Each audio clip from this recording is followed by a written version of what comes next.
Ladies and gentlemen, boys and girls, children of all ages, welcome to Robert Sports Show. I'm your host, Robert. Episode number 2 of 2017 Robert Sports Show season. Anything you've seen on Robert Sports Show in the past, pro wrestling, NASCAR, Major League Baseball, NFL, NCAA, NBA, NHL, it'll all still be here. But in 2017, a lot of programming coming your way. A lot more NASCAR, hopefully. I'm going to do a NASCAR Champions Profile Series. The Monster Energy NASCAR Cup Series. Here's the first video for that. We have the Monster Energy NASCAR Cup Series. NASCAR Top 10 Drivers Without a Championship. These are the 10 most winningest drivers in NASCAR history to never win a championship. It's actually 11. There's a tie for 10th, so we're going to do the 11. Still top 10 video though.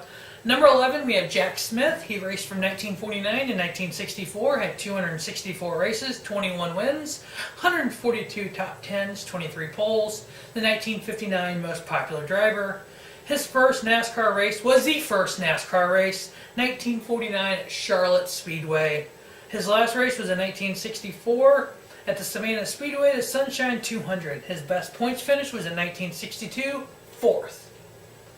Number 10 on the list, also with 21 wins, we have Jeff Burton. He raced in NASCAR Monster Energy NASCAR Cup Series from 1993 to 2014, 695 races, 21 wins, 254 top 10s, 6 poles, the 1994 Rookie of the Year. His first race was in 1993 Slick 5300 from the Loudon, New Hampshire Speedway. His last race was the 2014 Irwin Tools Night Race at Bristol. His best points finish was 3rd in 2000. Number 9, we have Ricky Rudd, one of the Iron Men of the sport.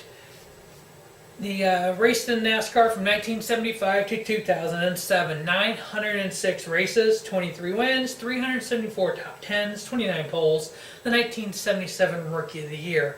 His first race was the 1975 Carolina 500 at Rockingham, and his last race was 2007 Ford 400 at Homestead. His best points finish was 2nd in 1991. Number 8, we have Jim Pasquale. He raced in NASCAR from 1949 to 1972, 421 races, 25 wins, 230 top 10s, 12 poles, a 2-time Coca-Cola World 600 winner in 1964 and 1967. His first race was NASCAR's first race, the 1949 Charlotte Speedway race. His last race was in 1972. Ironically enough, he's a 2-time 600 champion.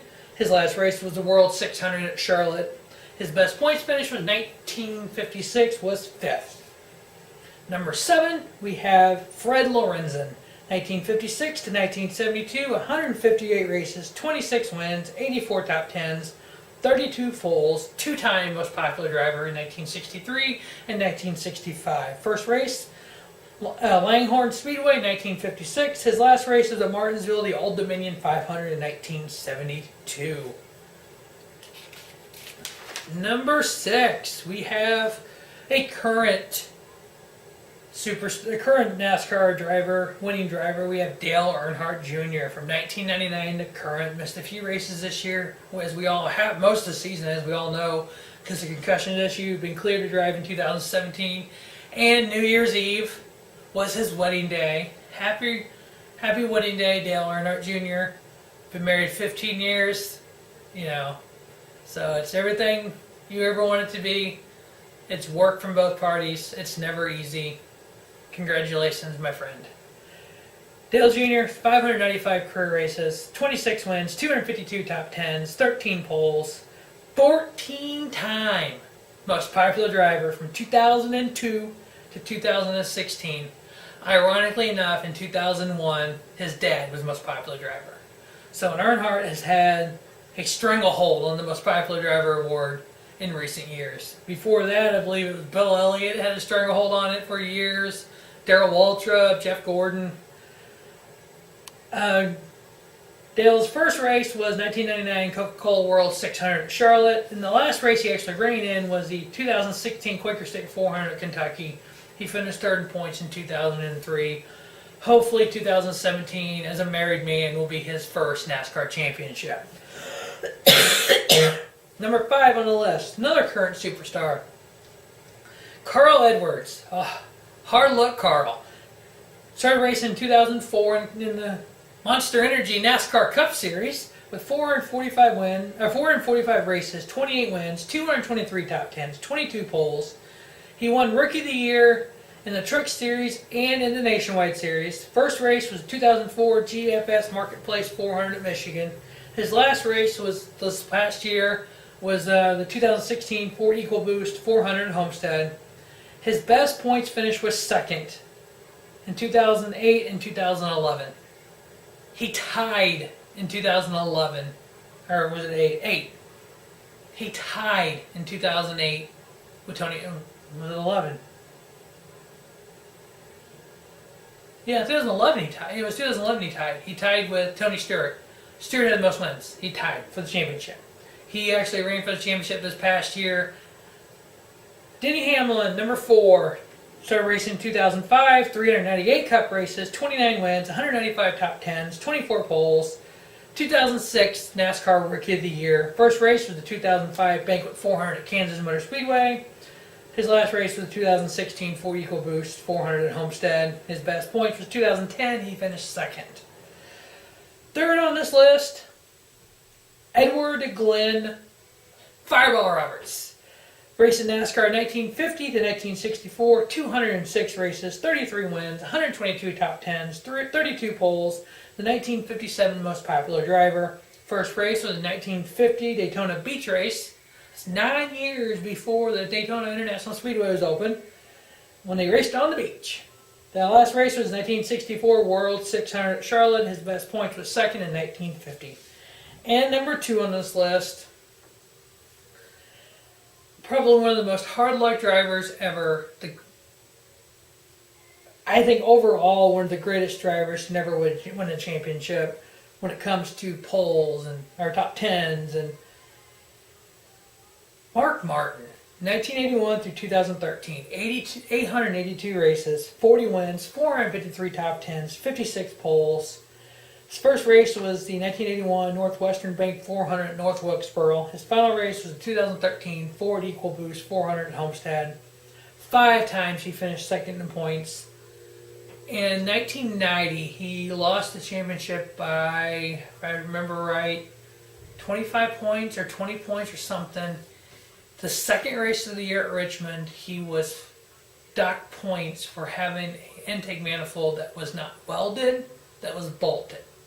And that cost him the championship. So, hard luck, Mark Martin. 2017 NASCAR Hall of Fame, Mark Martin. That's cool. And then number 1 on my list, the old timer, one of the greatest car owners ever, great driver ever, Junior Johnson. 1953 to 1966, 313 races, 50 wins, 148 top 10s, 46 poles. As a car owner, he won 6 championships. His first race was the 1953 Southern 500 at Darlington. His last race was the 1966 American 500 at Rockingham. 6-time car owner champion, one of the greatest car owner drivers ever in the sport. Back in the late 80s, early 90s, he was what Joe Gibbs and Rick Hendrick is today. He had that. Had a 2-car team with Earl Waltrip and Neil Bonnet. He was the godfather of having multi-car teams and be successful with multi-car teams. So that will wrap up episode 2 of the 2017 Robert Sports Show year. NASCAR top 10 drivers without a championship. Like I said, I have 132 videos playing over the next 100 days. I have 32 NASCAR champions, Monster Energy NASCAR Cup Series. They're all their champion profiles to do up, starting with the first champion and on the way down. Basically, I'm ranking them based on their career wins. So the first one will be Bill Rexford, the 1950 champion. He had 1 championship, 1 win. And then the second one will be Red Baron, the 1949, the first ever NASCAR champion. And it will conclude with the King, Richard Petty, and his 7 titles and 200 victories. The final 3 will be Dale Earnhardt, Jimmy Johnson, Richard Petty. Yes, Jimmy Johnson will be above Dale Earnhardt because of wins. That's it. So that will wrap up this video on Robert Sports Show. As always, thanks for watching Robert Sports Show, and don't just have a great night, have a spiffy night. Robert Sports Show, your YouTube leader in channel content.